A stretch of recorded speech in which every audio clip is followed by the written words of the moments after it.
Thanks, Steve. Budyeti Kamaru, kia ora, and hello. I'm so fortunate to kick off our Technology and Social Impact webinar with OnGC here today on the traditional land of the Camaragal people of the Eora Nation.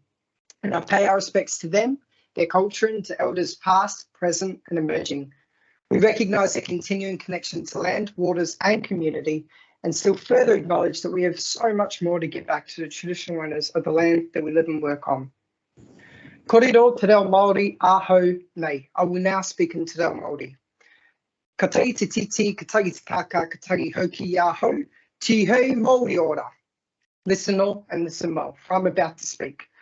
Tama a te atua, ka papatua nuku, tēnā koe, tēnā koe, tēnā korua. Ngā mātia koutou ara a mātou, haere, haere, haere. I acknowledge God above, I acknowledge Mother Earth, and ask for a connection between God, sky, and earth to the present moment. I also acknowledge and ask our ancestors and kaitiakis for their presence. Nō reira, tēnā koutou, tēnā koutou, tēnā koutou, katoa. I acknowledge and respect all of you here today for joining. Ko tainui te waka, ko whitirea te mauna, ko rakawa te moana, ko ngati tō rangatira te iwi. My family lives on sacred land and deep connection with the Māori people of Ngati Tō Rangatira, who travelled on the waka of Tainui with the mountain of Whitirea and waters of Rakawa. I pass my deepest respect and acknowledgements to the Paipai, the council, who granted me permission to provide this acknowledgement of country here today. Nō reira, tēnā koutou, tēnā koutou, tēnā koutou, katoa. Again, I acknowledge and respect all of those listening now. Kōrero Pākehā anō nei. I will now speak in English again. Hello and welcome. I am so honoured to be here today and share with you more about our efforts to create a positive impact for people and the planet in conjunction with our valued partner, OnGC. My name is Jordan Hennessy. I'm a fair-skinned, blue-eyed New Zealander. I'm a Territory Channel Manager here at Microsoft Australia. My preferred pronouns are he and him. Today, I'm going to spend a quick couple of minutes to share our fundamental approach to driving social impact, our vision at Tech for Social Impact, and I'm going to start by firstly saying a huge thank you to everyone on this call, not just for spending your very precious time in joining the webinar, but for all the work you do within your organisations, big or small, humanitarian or environmental. You'll make an insane difference. Just some quick housekeeping. Please keep your mics on mute and please post as many questions as you want into the chat. Both Steve and Matt Bristow from OnGC and I will be responding to these throughout the session. At Microsoft, we believe technology is a powerful force for empowering people and organisations. We see it every day in our work, whether it's data and AI helping predict malaria outbreaks or humanitarian organisations delivering digital literacy to displaced people. We truly believe that the success of the non-profit and NGO sector is critical to how we achieve our mission as a company. But to do this, we must make the benefits of world-class technology accessible, affordable, and relevant for non-profits, NGOs, and IGOs. As a customer-first, partner-led company, we start with the needs of our customers and work with our partners to deliver the best outcomes for each organisation. Supporting non-profits is part of who we are. It's in our DNA. Microsoft has been engaged with charities since 1983 with the inception of its employee giving campaign. In 2021, Microsoft provided $2 billion worth of grants and discounted software and services and equips 225,000 non-profit organisations with modern, secure and scalable Microsoft Cloud solutions. TSI not only provides technology grants, but also reinvests any profits made from discounted sales to larger charities back into the sector to help smaller ones.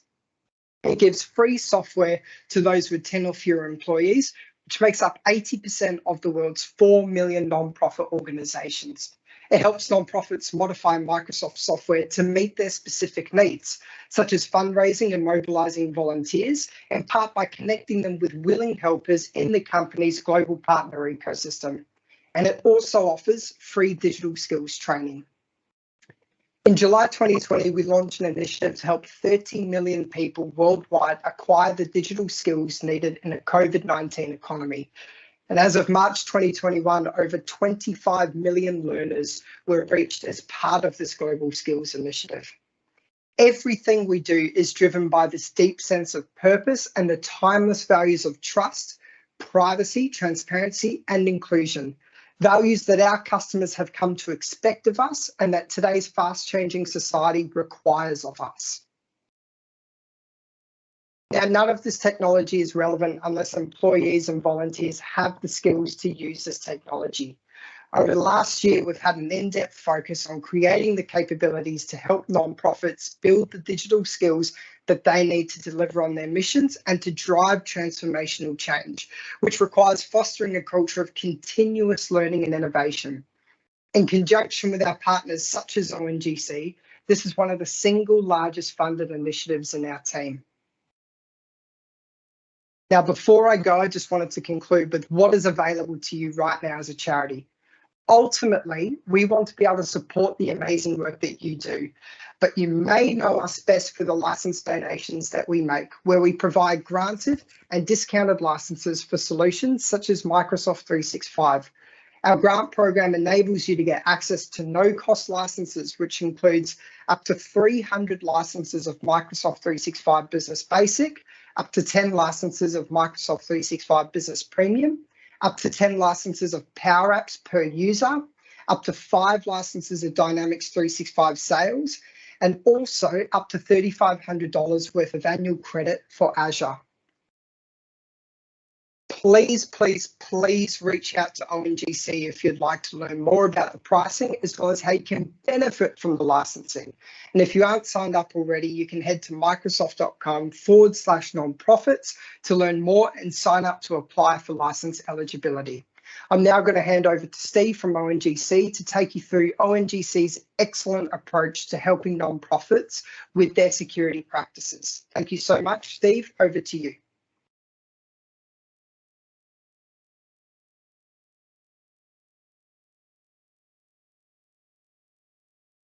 And it wouldn't be a webinar without some technical difficulties. You're on mute, mate. Sorry there, I'll get it right eventually. I just wanted to make sure that you can see the screen that we're presenting there. Cool, thank you. Look, thanks Jordan for that intro there. That was really great to really hear some of the products and offerings from Microsoft and the dedication from there. And I guess for us here at OnGC, it's definitely something that drew us to be part of this initiative, the Tech for Social Impact initiative, and really driving some of the great missions and outcomes for the non-profit sector, specifically here in Australia as well. So, look, today's session, look, we've really designed this to help you get the rubber to hit the road a little bit around managing cyber. I think it's one of those things that's been front of mind for a lot of people, especially in the not-for-profit space, and it's been one of those areas that I guess has been challenging just to get started because it can be somewhat overwhelming and a little bit intimidating to even know where to start. So certainly we hope, if anything from today, you get some great tools to take away and effectively start or continue your cybersecurity journey within your own organisation. So just very quickly, an introduction to us. So myself, Steve, I'm Director and General Manager of OnGC Systems, and I've got the Batman, the Robin to my Batman, let's just say, Matty Bristow, who runs up our technical side of our business as well. So look, between us, we've got 10 to 15 years worth of experience working with nonprofits, really leveraging a lot of the Microsoft engagement piece as well, but also we've got an extremely strong cybersecurity practice in our business, which helps all kinds of businesses sort of navigate this cyber landscape that can always be quite intimidating. OnGC, we've been around since 2003, as I said before, specialising in non-for-profit areas, and we're also a Microsoft Gold partner and have been for a number of years. Now, before we get sort of stuck in too much further, I'd really love just to have a quick shout out to Ripe. So Ripe are one of our partners that we engage with quite regularly in conjunction with Microsoft, and as part of Microsoft's Tech for Social Impact initiative, Ripe have also their sort of counterpart to that being Ripe for Change, which has a very similar drive and mission that Jordan was talking about earlier. So look, without them, we wouldn't be here today. So a big thank you to the team at Ripe, and certainly look forward to continuing that partnership. Now, what I wanted to be very clear on today is what are the key takeaways that we're hoping to help you with. Now, the first thing we want to do is really take a step back and understand the threat landscape. Now, you know, obviously we know about threats and cyber concerns and things like that out there, but what specifically for non-profit businesses makes that a little bit different and to a degree heightened in the scope. We're going to look at some best practices throughout the presentation as well, and talk about how you know, those quick win things that can really help get it off the ground for you. Look at the available tools, and we'll probably deep dive a little bit more into the solution stack further than what just sort of Jordan alluded to earlier, but really try and give you some real world examples of where the solution stacks that are available to you via these sponsorship programs, how they can sort of get you accelerated in your journey. And as I said, the tools on where to get started. Now, look, love to get to know everybody a little bit more before we kick off further into the session. And what I really wanted to do is get a good idea of what you're hoping to get out of today. Now, we've got a little bit of a poll, and hopefully if the tech gods play ball with us today, we'll be able to get this through to you. But we've got a poll that we're going to show up in a second. And I'd really love for you guys to submit your answers if you can. There. So hopefully that's coming up on your screen now. So what are you looking to get out of today? You're either looking on where to get started, you've already got a plan in place but want to learn more about what else you can do. Here to learn more about the sponsorship, and like me, you might just be here for the good times. So love to hear from you on what you're here for today.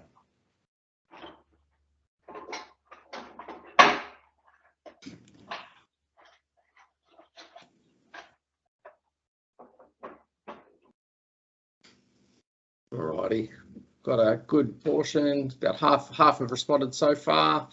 Quite interesting to see. So it's actually looking about 50-50 between looking where to start and have a plan, or starting to tip a little bit.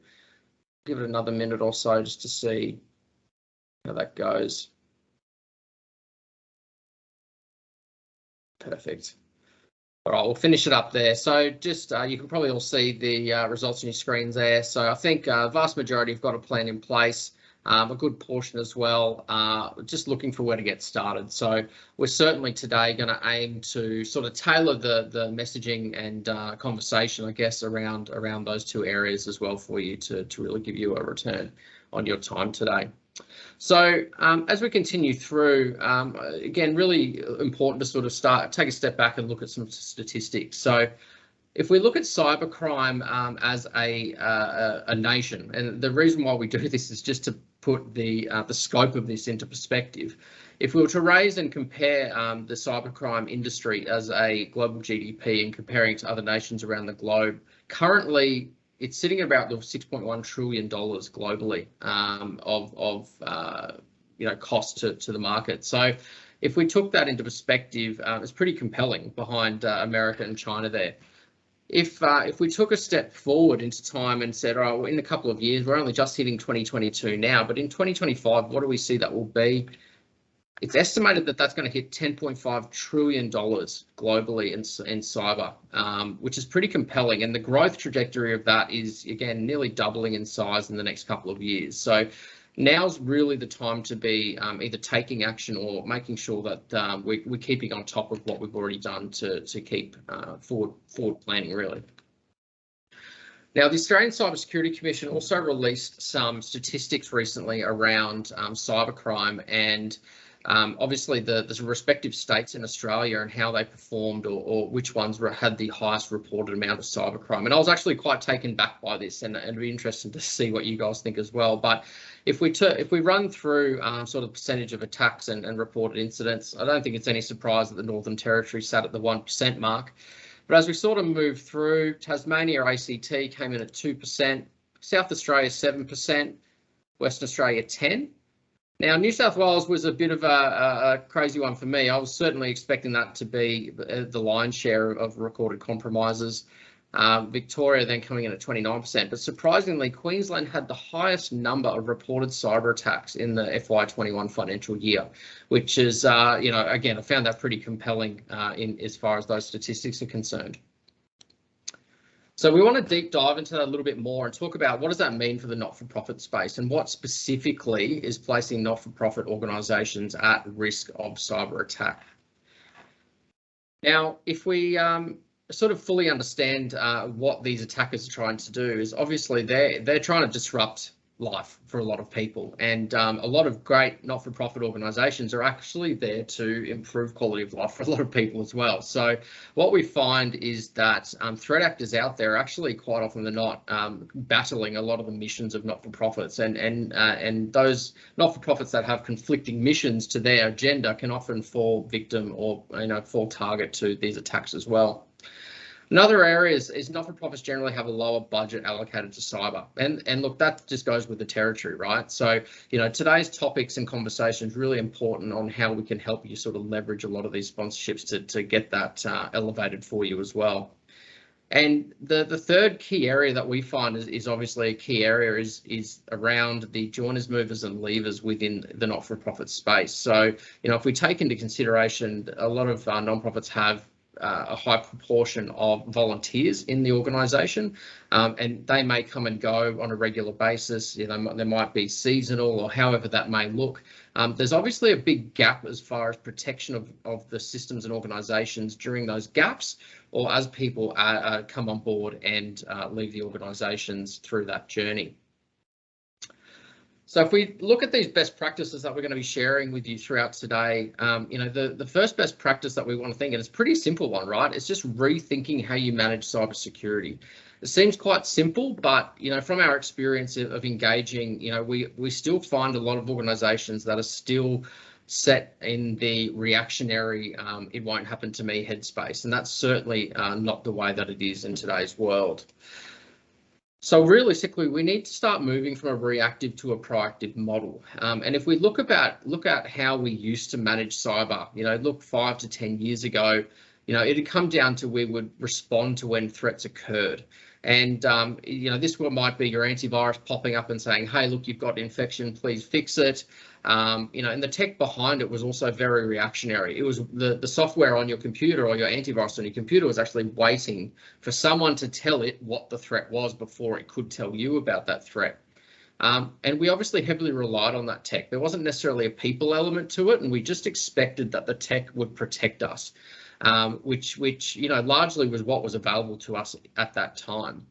The flip side of that as well, risk was much lower. If we go back a decade, we were nowhere near as dependent and relying on technology as we are today. Literally everything is there. And if I go back 10 years ago in my career, I still remember dealing with people that had paperwork, a lot more paperwork and handwritten sort of activities and forms and things like that. Whereas today we see that a lot less with engagement with not-for-profits as well.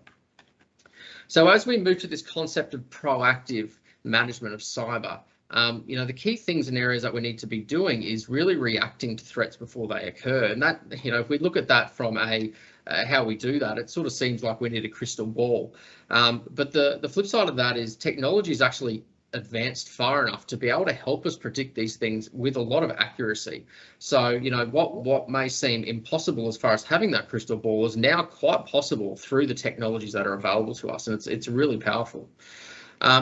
As I said before, though, there's that element historically where we just relied on the tech, but now we've got more of a degree of reliance on human elements as well. So this comes through training your team and just raising general awareness about cybersecurity.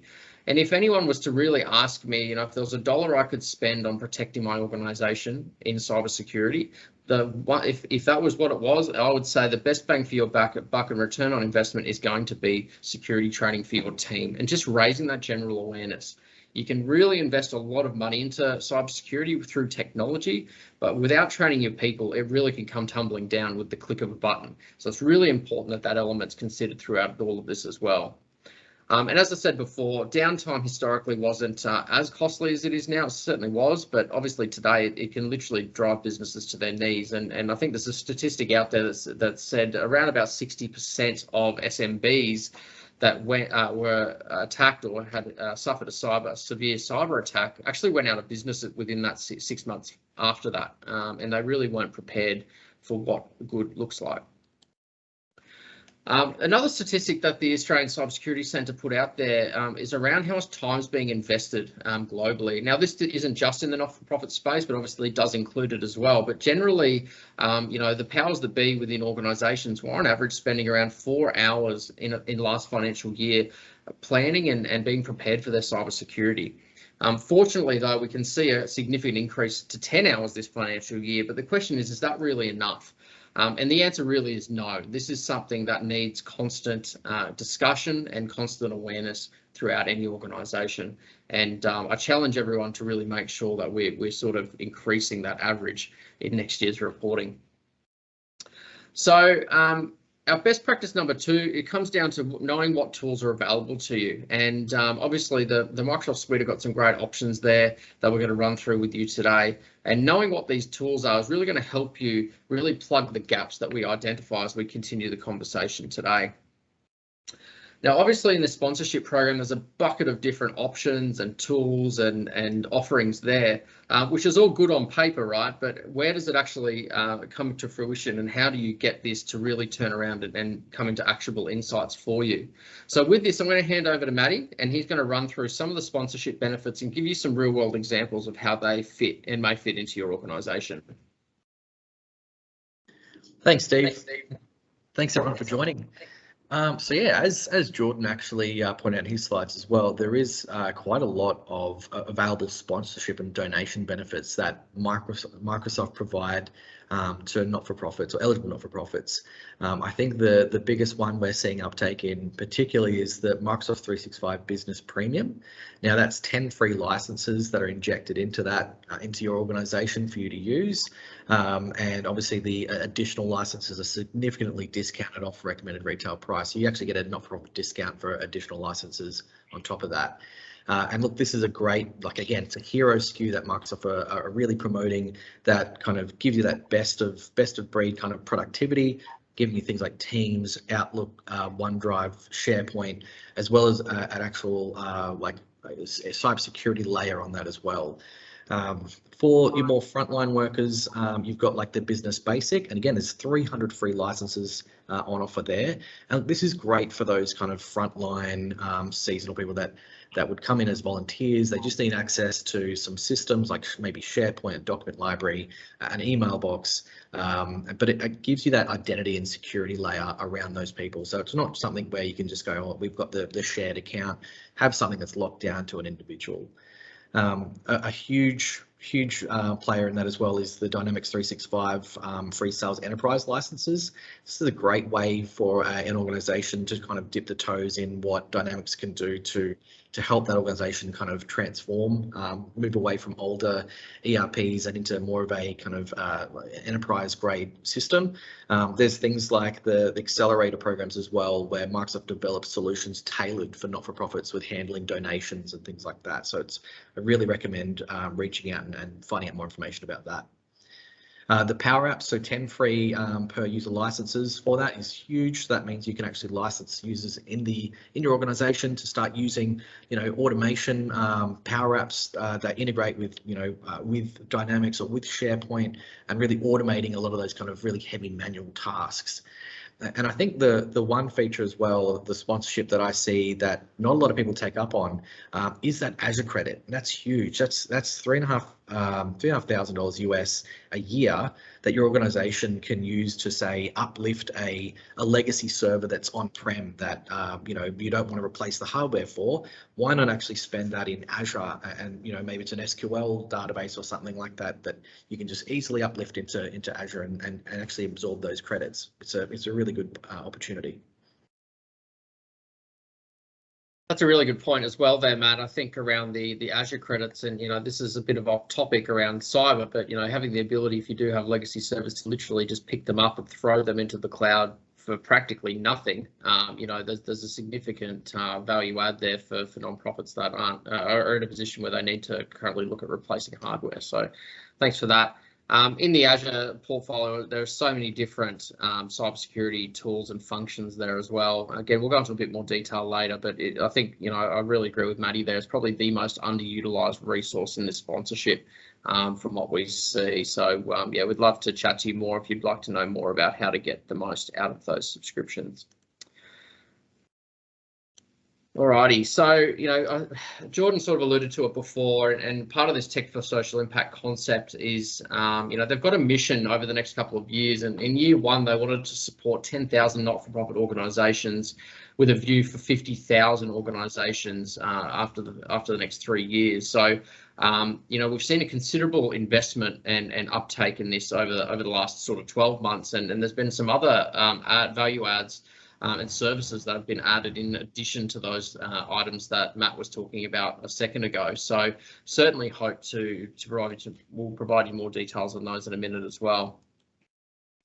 So if we look at, we're currently sitting in an ecosystem where there's so many different cloud players in market, and it can sometimes be challenging to understand why would I go down the Microsoft platform or the Microsoft world as opposed to those competing products. And look at that from a multiple different avenues, and that can come from some cybersecurity elements and some just normal general business areas as well. The reality is most people in your organization are going to have used the Microsoft tools or suite, like your Word and your PowerPoint and your Microsoft Office suite, at some point in their career. So that implementation and that user adoption piece is generally much easier in this suite as well.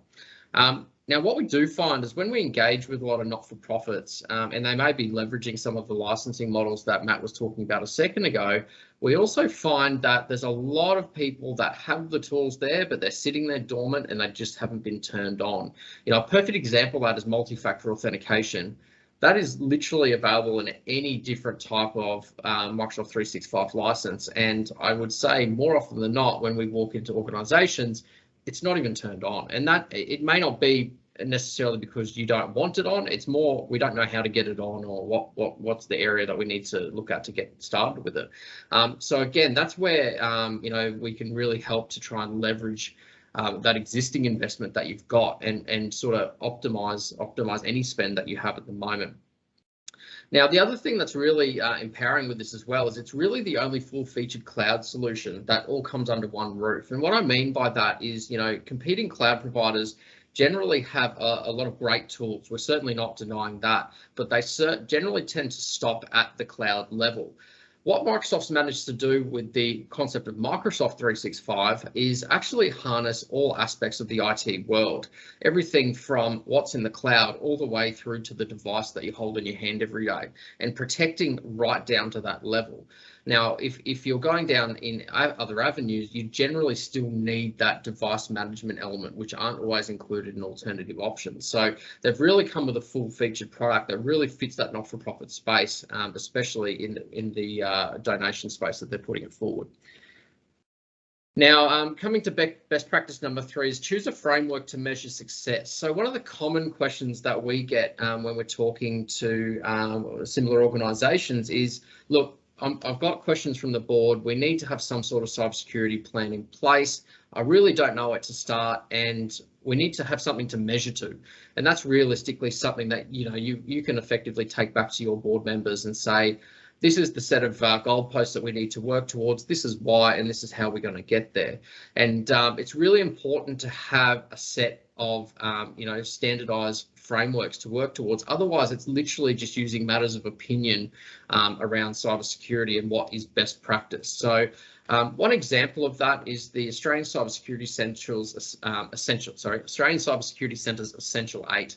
Now, look, this is quite a simple and entry-level framework, but it's a really, really great place to start. And the best part about it is it's completely free. Now, it focuses on 8 key areas that will help you build a successful cybersecurity strategy, and it's a really good foundational level of areas to look at as well. It suits most Australian businesses, and look, there's certainly other frameworks out there as well. But as I said, a really great place to start on your cyber journey. Now, in July last year, they actually released version 2 of this framework that actually was more aligned with providing a maturity model. So it's a model between a rating of 0 to 3, and each business can obviously place themselves on that matrix to a degree of where you feel safe. Now, again, that really sets some clear and definable measurables as far as measuring cybersecurity in an organisation, and gives you the ability to choose what is and what's not important to you as well.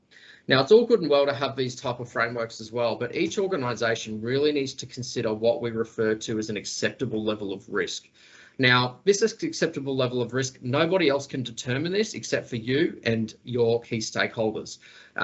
We can obviously come through and provide a recommendation of where we think you sit, but at the end of the day, it's completely up to you what level of risk you're willing to carry. And obviously that comes with varying levels of protection and tools that we need to look at implementing as well. But if you haven't checked out the Essential 8, I certainly recommend that you do that. And we've got some resources later in the presentation that you'll be able to sort of reference to learn a little bit more about that. So as we come into best practice number 4, it's time to start now leveraging the tools to accelerate your posture. Now, the question is, how do we do that? How do we leverage the tools without fully understanding them? And that's a really, really great place to start. Now, Microsoft have got a great initiative that was started late last year, where they are now offering a full free cybersecurity assessment on your cloud environment within the Microsoft ecosystem. Now, this is a really, really great tool to understand your current position, but also help you identify what are the tools and functions within the Microsoft ecosystem that can help you address a lot of those gaps in that cybersecurity strategy. So this cyber assessment that is being offered by Microsoft in conjunction with something like the Essential 8 framework can really propel you forward and give you some really digestible and easily consumable outcomes for your organization. I've actually got a QR code on screen here at the moment, and that's going to link you through to a registration form. Now, if you wanted to go through and register, go through that registration after the event, we'll obviously make these slides available as well, but you can go through there. The one thing that you just need to make sure you do is list OnGC as your solution partner through that registration process. And then what that'll do is help us sort of work with the Microsoft team on delivering that report to you and helping you sort of work out what good looks like after the report. So I'm going to hand over to Maddie now to talk a little bit more about the Microsoft 365 Business Premium license that was spoken about before. And Maddie sort of mentioned it was the hero package, if you will. And there's a really good reason for that. And I think they've meticulously built a really comprehensive package that ticks a lot of the boxes for organisations, and this licensing package really suits organisations up to the 300 seat count as well, which is really, really powerful. So I'll hand over to Maddie now and get him to sort of run through some of the scenarios where these tools will come into fruition. Absolutely. Thanks, Steve. So again, Microsoft 365 Business Premium, the hero SKU that Microsoft and OnGC are really championing for our clients and partners. So there's 6 things that you can see on that screen. I just want to touch on each one of those and give a bit of a scenario. So device management. As you know, you might have been gifted some donation laptops or workstations. You've got staff or volunteers that have BYOD devices, or even just your general fleet that's actually an asset to the organisation. Having a device management solution, something I'll say, to go a bit technical and say something like Intune, where you can actually enroll that device and have some sort of governance over that device is super critical. I mean, who's here has left a mobile phone or a laptop in an Uber or in a taxi back in the day for it to drive off and never see that data again? To be able to to know that device is either BitLocker encrypted, or you can remote wipe it, gives a bit of peace of mind and knowing that there's not a potential security breach there. Email protection. Look, there's a couple of things, real low-hanging fruit. Safe links. Whenever you ever got an email from someone where you hover over the link, you're not quite sure if you should click on it or not. Safe links is an option there you can turn on, where it kind of sandboxes the website or where it's trying to send you, and Microsoft scans that to see if it's safe or not and will tell you if it is.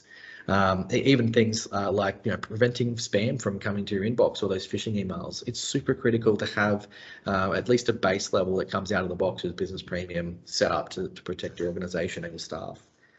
Data loss prevention. Here's a big one. I mean, there's a lot of times where you might need to email someone's license, some personally identifiable information, maybe a client data form or something like that, through email to a recipient. If you do that once, it might have a couple of red flags and alerts an administrator. If you see that happen 1,000 times, then there should be devices or settings in place using DLP or data loss prevention to kind of to actually mitigate that from even happening rather than after the fact. Again, data retention policies.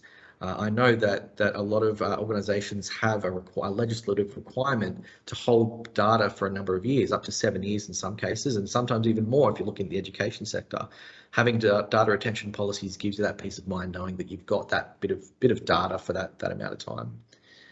Litigation hold. Now that one's a bit of a technical one. If you've got a mailbox that you need to protect because you know there's a bit of a flight risk for whoever's in that seat or on that mailbox, to prevent things like, say, someone going and deleting every email in that mailbox and then deleting everything in deleted items folder, which permanently deletes things.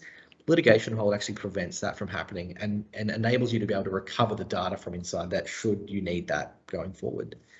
Now, a bit of a sneak preview here as well. So you've got Microsoft Defender antivirus. So that's coming soon. It's in tech preview at the moment. We're actually previewing that internally and with a few select clients at the moment. It will be general availability soon. And what that means is it's actually attached to Business Premium as a Defender endpoint antivirus solution. It's actually quite highly regarded. If you have a look at where it sits in, say, the Gartner Magic Quadrant, it's pretty much up there top right for a solution. So again, it's something that we're very keen to enable for our clients going forward once it becomes GA and generally available. Yeah, it's really really great there, Matt. And I think if we talk about the Defender antivirus just as a simple ROI, and again, I would assume that a lot of you already have this Business Premium license in play. If we made this in real terms, all of a sudden your subscription is now including a full-featured, top-of-the-range antivirus and endpoint protection product for the same fee. So in this, there's room there potentially to consolidate costs on any other third-party services that you may be purchasing to provide that service, and obviously help you reinvest that into other areas. So a really great win there, and another example of that consistent investment. As far as time frame for release of that, we are expecting that to happen later this year. I know that's a really long piece of string to carry, but that's as far as we know at this point in time. But it is coming, as Matt said.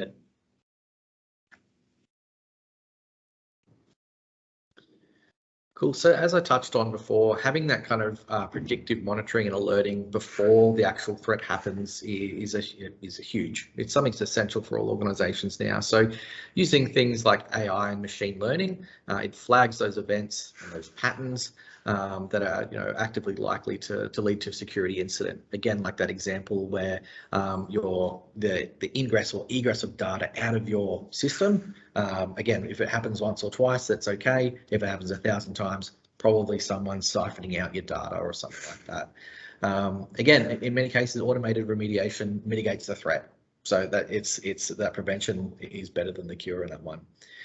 Again, actionable recommendations. So the system actually provides those recommendations based on what your security posture is now, and some of the small 1%ers that can increase your security posture just by kind of clicking a button or setting up a policy.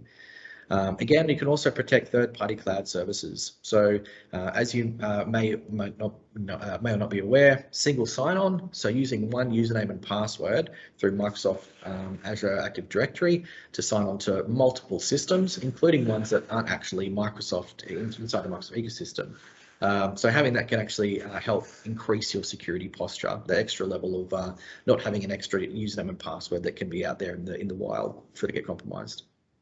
And I think a real world example of that, and we helped actually quite a large not-for-profit recently with a Salesforce implementation, and that's exactly what we did. They had this third-party tool, and we set up what's referred to as single sign-on. So they actually log into Salesforce with their Office 365 credentials, and what that means as well is if that person was to leave the organisation, as soon as their Office 365 account is disabled, then they automatically lose access to that third-party Salesforce service as well.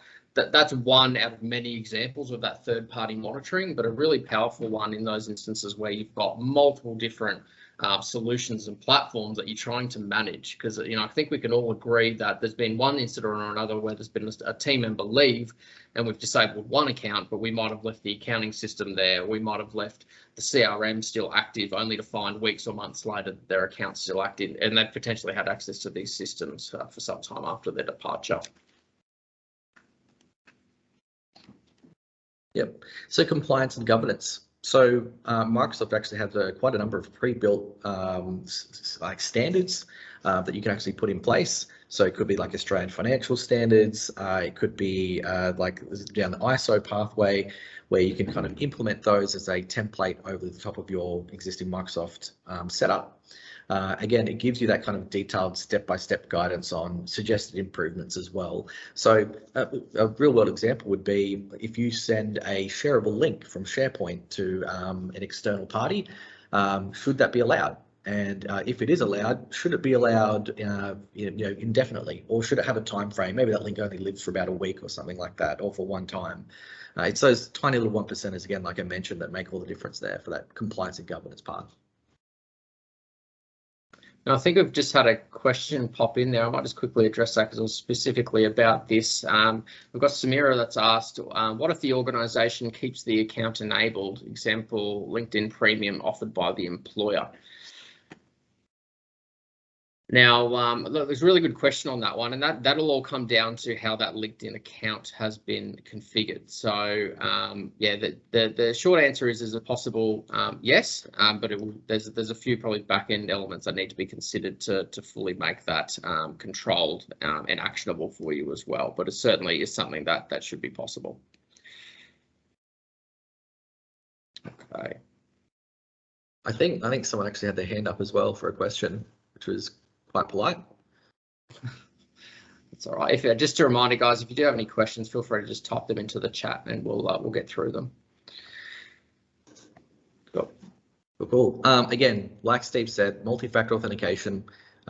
This has to be one of the lowest hanging fruit. The biggest thing in terms of low cost, high impact. Single most powerful tool, absolutely. Low cost to implement. Generally, it's just going to be the time it takes for staff to set that up, or even if it's a managed project from a professional service provider like OnGC or something, coming in and training the staff on how to use it. Again, I think a lot of people are already used to using multi-factor. If you've got a bank account in Australia, you generally got multi-factor. So again, it's best implemented with conditional access as well. I know a lot of organisations, they'll have just their staff inside of Australia. They might have one person or a couple in New Zealand. Very rarely would they have them outside the organisation. So we've had instances where people from outside of Australia have tried to log into a system, and having things like conditional access will say, hey, look, we will only allow even if they have multi-factor and a password, will only allow them to log in from inside a geographical location. So no longer will that random login attempt from Guam actually work unless we actually want it to.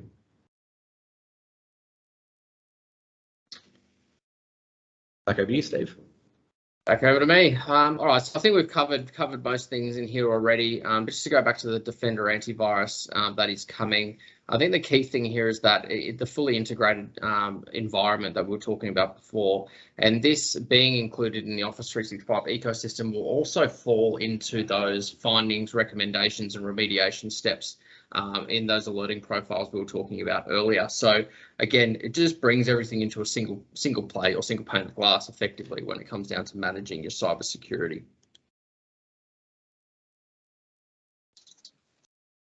Over to you, Matt. Yep. Sorry, just two quick questions. So will training become free for those who can't afford training in Microsoft 365? Yeah, already Microsoft provide an abundance of online training that you can actually do at no cost. It's self-led, and we actually use that internally here with some of our staff to fill any sort of knowledge gaps. So I strongly recommend that you create a Microsoft University account. Again, it's free, and jump in there and start utilizing those. From time to time, you'll also see some of the fundamentals exams and the training courses. Microsoft will actually donate that time and resources for free as well. Just need to keep a lookout on their website. And for passwordless login for business descriptions, I believe so. I think we actually use that internally for some of our accounts using the Microsoft Authenticator app. Correct, and they can also use biometrics using Windows Hello now is becoming more widely used. So the concept of passwordless sign-on is definitely becoming more and more in demand as we move forward there. Yep. So just a couple of real quick ones on this. So again, we talked about Microsoft Defender for Cloud. Again, that's another layer of security for your, your Azure and other resources, cloud resources. Azure Active Directory. Again, a bit of a technical term, but really this is how you manage your identity and security. Having logins. Really don't recommend, strongly not recommended to have like a generic login that people share at all costs, and try and make it so that it's a unique login for each person for auditing and for access control. Conditional access, again, just think of that like saying, if we meet these certain conditions, allow access to these systems, whether that's for bits of data in SharePoint or even just log into the whole system from a geographical location like we mentioned before. Azure Sentinel and Azure Information for Technical, look, they're pretty technical, but from a high level, that's really about governance and monitoring all the different things that might happen. Like if you have a look at the actual audit logs for what happens in Azure, thousands of lines of audit logs. How do you actually consume that and have some governance over that and dictate what you should do next to prevent or to stop a security incident?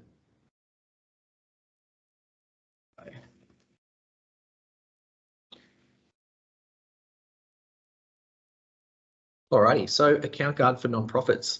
Again, this is a huge initiative from Microsoft where they've actually covered the cost of this solution for eligible not-for-profits. Again, it brings in a bit of a security assessment and then a unified threat monitoring and notification. So really, it covers your Office 365 like accounts.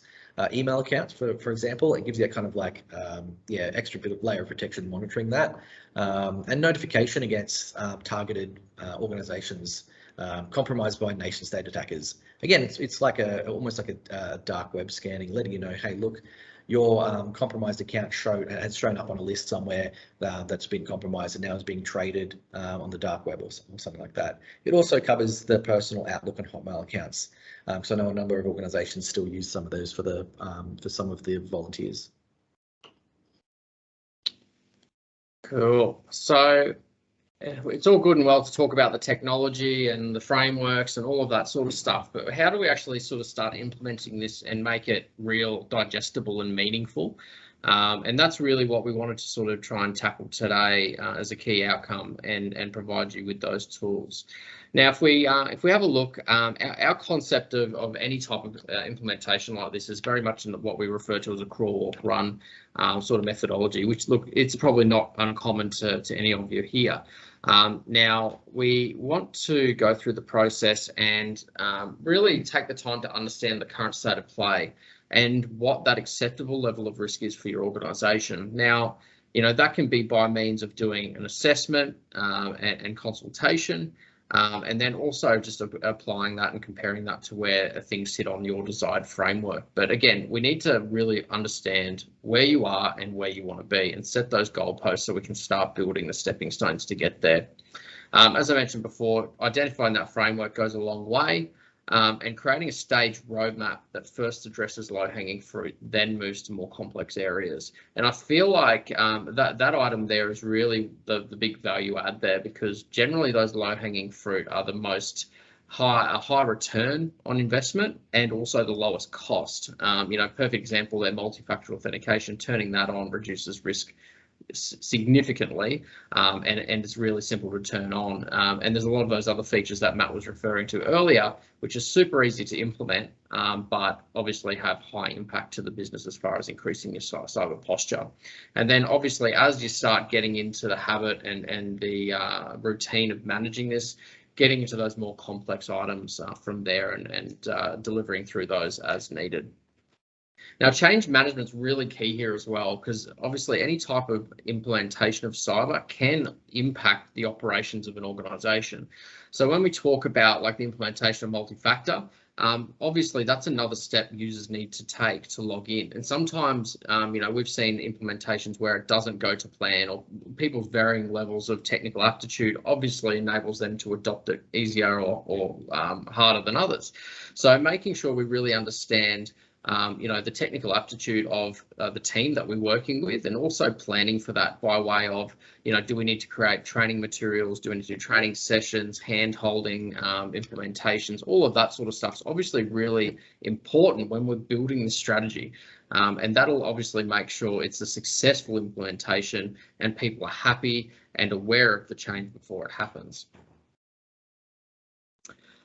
As we go through the walk phase, this is where we're implementing those tools. So, as I said before, implementing those low-hanging fruit and training your team to raise awareness. So this isn't just about telling them, hey, look, we're implementing this great technology that's going to make it super secure. It's giving them the fundamental knowledge that they need to be able to securely work in your environments as well. Perfect example before, Maddie was talking about email security. If we look at the highest rate of cyber incidents that have been logged, realistically, they come from email compromises, people clicking on the wrong links or opening the wrong attachments or responding to emails from scammers.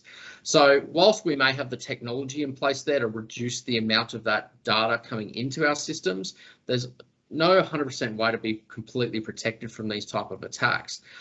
So it's really important that we still train our people on what to look out for. Hey, if you haven't received an email from this person before, just spend a little bit more time vetting that email to make sure that it is obviously legitimate and it's not suspect. Now, when we're doing this implementation, obviously aligned with this roadmap, is we're going to be implementing in bite-sized pieces. The old analogy, eat the elephant one bite at a time, it couldn't be more relevant in this type of scenario. Big implementations are very, very rarely successful, even when you have the most technical savvy of people working in the organisation, because everyone has their varying levels of competence with that sort of stuff. So making sure we address it in individual bite-sized pieces where we increase and continue that communication is obviously going to be really, really important. As we head into stage 3, or the run phase, this is where we've got a good posture in place. And I know a lot of you sort of mentioned you've got a plan in place at the moment and looking to sort of evaluate and continue building upon that. So many of you may be in this phase as well already, but it's really important that we continue to continue to evaluate annually. Our recommendation is to annually run a security assessment, and a lot of bodies are actually expecting this to be completed as well. And it's very similar to testing your business continuity plans, which generally is an annual process as well. We really encourage everyone to be doing an annual security assessment, and that's really just to make sure that we're making the micro adjustments to the master plan to adapt to the changing landscape. And if we look at where we are today from the cyber threats that have surfaced today versus the one that's tomorrow, it could be completely different. The reality is we don't know what we don't know yet, and we obviously need to make sure that we're, as I said, making those micro adjustments to any of those new threats that do surface. And one thing to just remember is this is an ongoing process. It isn't going to end. It's like going to the gym and getting fit, right? As long as you keep going to the gym, it's a lot easier to maintain than it is to start from ground zero again. But it is a lot easier once you get to this optimized phase. It is a maintenance task at this point, and you're generally over the hump in managing cyber at this phase. So generally, when you're in the optimized phase, you've got plans to induct your staff, regular cybersecurity training, regular security assessments, a roadmap in place that you're regularly working towards. All of those sorts of things are well in motion, and you've got a good routine around that as well. So we wanted to share with you a bit of a case study of a legal advocacy firm that we did a project with a little while ago. So they were based out of Victoria, 80 staff. They're extremely high volume. They were only based out of a single location, so really, really simple. A single location, really complex what they did, because they also had people working all over the country. So also had a single physical office location, they had many people working from multiple different locations, obviously in the onset of COVID, working from home and all those sort of things as well. Now, when we started in this engagement, you know, the firm was very confused about where cybersecurity stood and where to even start with it, which was quite interesting. But there was obviously a lot of pressure from a number of different angles to put a solution in place. Thankfully, at this point, they hadn't experienced an incident and were being proactive with it as well, which is really great. In many other instances, we've seen people take the actual action of an attack taking place to take action. So thankfully, in this instance, that wasn't the case. Obviously, they understood there was something they needed to do, but they didn't know where to start, and that's honestly quite commonly where we find a lot of organisations. So the journey that we took them on, very similar to what we've spoken about, is we've took them through the security assessment. So running through the environment, understanding the gaps, and then applying that to the Essential 8 framework. The roadmap was drafted. Now, again, as I said before, this is really a collaborative type of task because you guys need to choose what level of risk you want to carry. So any of these assessments that we build out, we actually spend the time saying, hey, this is what we believe is the best practice. But at the end of the day, these are the outcomes and you need to decide where on that roadmap you want to be placed. So then after a fair bit of collaboration and some modifications to that initial roadmap, we then started executing. And this roadmap took about 12 months to deliver. Now, in saying that, some roadmaps can take 3 years to deliver. Some roadmaps can take 2 years, some can take 6 months. It really depends on where you currently sit and where you want to get to as well. So at the completion of this roadmap, we then continue to assess annually, and that's we now have an engagement where that regular assessment happens every single year, and we basically go through that same process every 12 months. Now, the outcome from this process was that cyber risk was reduced up to 95%. And now we've based those statistics off the ACSC regulations, but we've also seen a considerable amount of reduction in, you know, suspicious emails coming through and a lot of other activity that historically wasn't being managed or reported on, which is now being reported on, to the point that this organisation actually had a attempted compromise occur, and they were able to act before the event occurred, or sorry, before the attackers were successful. So a really, really powerful thing there, and something that is definitely very achievable. The other thing is they're now meeting the data protection and privacy obligations, and in all seriousness, most organisations that we walk into, not-for-profit or otherwise, don't meet these obligations, and most are not aware of them as well. So really important step, and again, a good win there when it comes down to compliance. So now that we've had all of this conversation talking about a lot of the different tools and functions and offers and all of that sort of stuff, where to from now? What are the tools that you can now take to get started? So just to put it into perspective, obviously referring back to that security assessment that we spoke about before, that's really going to be a powerful tool to get you off the ground and get the rubber to hit the road. As I said, that's going to give you the tools to plug the gaps and really start to paint a good strategy for the organisation. Matt alluded to before the account guard for not-profit. This is a really quick win. Again, that's really easy setup. It's just a matter of logging into your non-profit portal and signing up for it, and that's practically it. But that can also give you some intel and predictive monitoring of cyber attacks that you might be privy to. And to the questions that were answered before, take advantage of the free security and end user training, end user and IT pro training that's available as well. And specifically for non-IT employees or just general workers, there's some good training there around increasing awareness and competence in day-to-day operations. So that's that security awareness training stuff I was talking to you about before. But for those IT admins that are joining us today, there's also some great tech skills on upskilling you in using the security stack and the tools that are available there, learning things like how to implement Sentinel, how to implement your data loss preventions and your retention policies and information protection and all of those sorts of things as well. Those tools are all available. If you'd love more information on those, please reach out to us. There'll be some more contact details coming on the next slides, but we'd be certainly happy to point you in the right directions with those as well. We've got a bit of a slide here just to give you some other resources. If you are a non-for-profit and you haven't yet registered and would like to take advantage of these sponsorship benefits, You can follow the link listed there, signup.nonprofit.microsoft.com. It's just a matter of filling out some application forms and providing some details about your non-for-profit just to make sure you are eligible.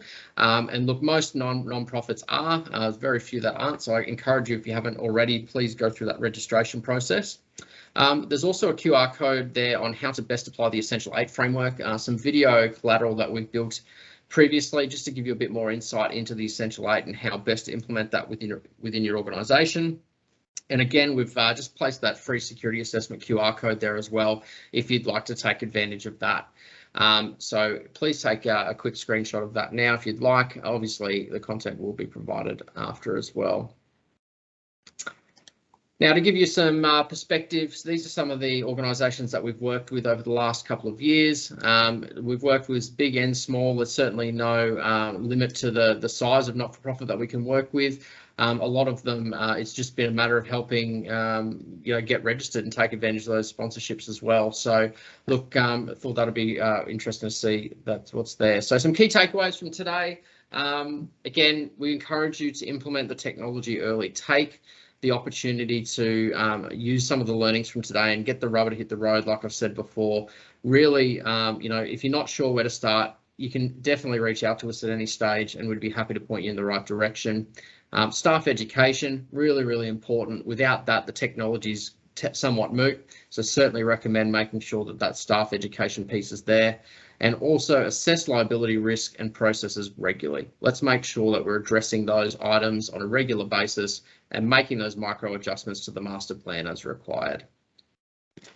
So that just about wraps it up for us today, guys. But definitely, if there's any other questions that we haven't already sort of answered in the chat, happy to run through those now.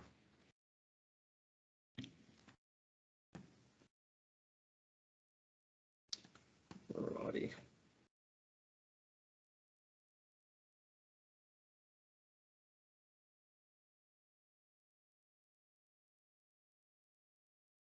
Okay, guys, was there any questions that we needed to answer there, guys? We're pretty well under control. Steve, I'll throw a couple out here, mate. Firstly, are there any other frameworks that can be used instead of the Essential 8 practice for cybersecurity? Yeah, good question. Look, there definitely are. There's things like NIST and ISO, various other ones out there that can be used. It just depends on what level you want to get to. So if we look at ISO, for example, the ISO 27001 certification is pretty comprehensive, and that focuses largely not just on technology, but business processes and things like that as well. Again, if that's what you need and those controls are really what you want, like a lot of people want to say, hey, look, we're ISO compliant and get that tick of approval, which is great. So yeah, absolutely. The answer is yes. But if for those that are unsure, I'd certainly find the Essential 8's a good place to start, and moving up to the ISO and the NIST frameworks is certainly something that's possible after the fact if you want to build upon that.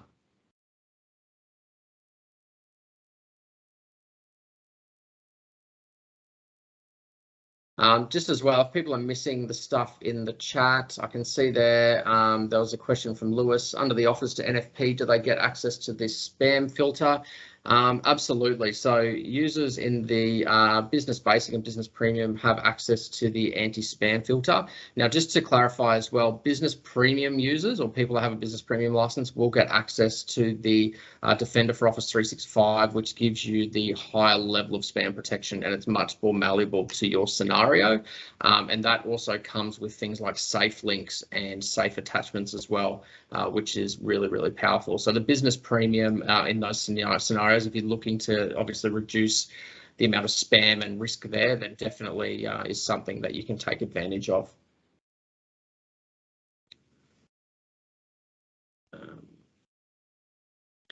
Steve, just to compound on that one, Lewis came back saying, can they manage it in their subscription type? The administrator can manage the actual spam settings or anti-malware settings. The users can review quarantined emails and release them upon just reviewing it once they get alerted by the system. And I think, John, can you use your Azure credits for Sentinel? So the Azure credits are provided by Microsoft. They're kind of injected into a pay-as-you-go subscription. So as long as you add that resource under that subscription, it will consume the Azure credits that are given from Microsoft. Perfect. It's literally, if you have an Azure subscription, any of the Azure services can be consumed on that subscription provided it's active. So that's a nice and easy one there. Cool. All right, guys. Well, I think, does that wrap it up for the questions, everybody? Okay, so Atanas has asked, what's the risk in allowing users to release email? That's actually a really good question. And I guess that's where that training component will be quite important as well. Obviously, if we're doing the daily digest emails, so for everyone's benefit, in the spam filtering settings, you can actually set it to send a digest to everyone, either on a daily or multiple times a day, that shows all of the emails that have been blocked as spam, and it actually enables the end user to release that email. The risk there is potentially that somebody could release a suspicious email, but the technology there in the safe links and safe attachments will also allow people to, if they click on a link by accident and it is suspicious, safe links will more often than not block that link if it is suspicious anyway, or if the attachment is suspicious, obviously block that. But again, as I said before, there's no 100% surefire way to be 100% protected. So making sure that your staff still have those soft skills and tools to manage and analyze whether an email is suspicious or not is really going to be important.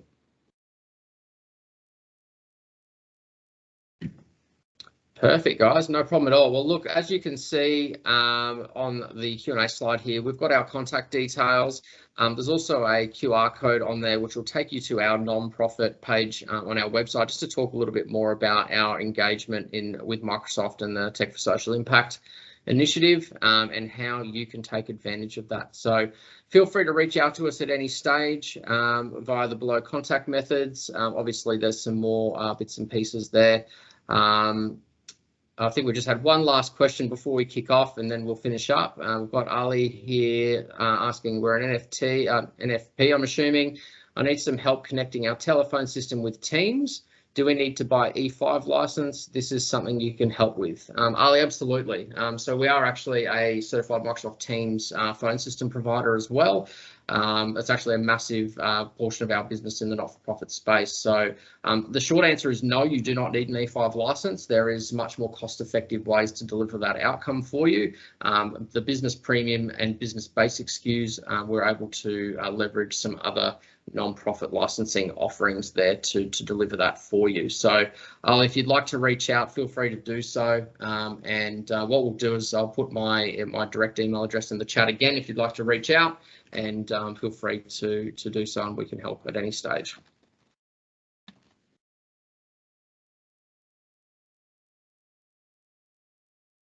Okay, thanks so much, guys. We'll finish up for today and give you a couple of minutes back. I really appreciate everyone's attendance. I think Jordan's also posted a feedback survey in the chat. We'd really love to get your feedback on today so we can make sure that these sessions remain informative and really hitting the mark for you. If there's any other topics or areas that you'd like to hear more about, please let us know. And for those that have opted in, we'll be in touch in the next couple of days with some more information on how if you need some help, how you can get in contact with us, and recapping on some of those tools that we've put together for you. Thanks again for reaching out, and really looking forward to catching up with you in the future. All the best. Feel free to disconnect when you're ready, and we'll chat to you soon. Thanks, everyone. Thanks, guys.